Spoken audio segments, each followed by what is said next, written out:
தூரமா போனா தெரிய மாட்டேங்குது. இப்பதான் தெரியுது. இவரு வேற அங்கிருந்து அடிக்கிறாரு. நானு கேம்பஸ் அடிக்கிறேன்.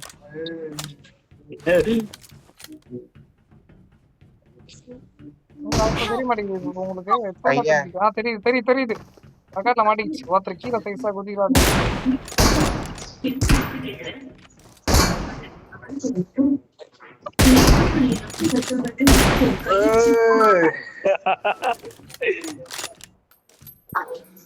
ப்ரோ அங்க இருந்து மால்ட்ட போறியா பாரு.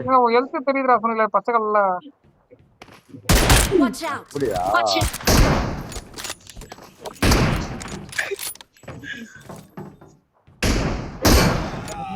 ஏய் அது வேற ஒரு பக்கம் கிட்டு இருந்தா எது நீங்க இல்ல அத நம்பர் தான் இல்ல உங்க நம்பர் தானே தெரியலடா. இல்ல இப்போ ஒரு சாப்பிட்டு ஸ்கிரீன் ரெக்கார்ட் மாட்டிருக்கு.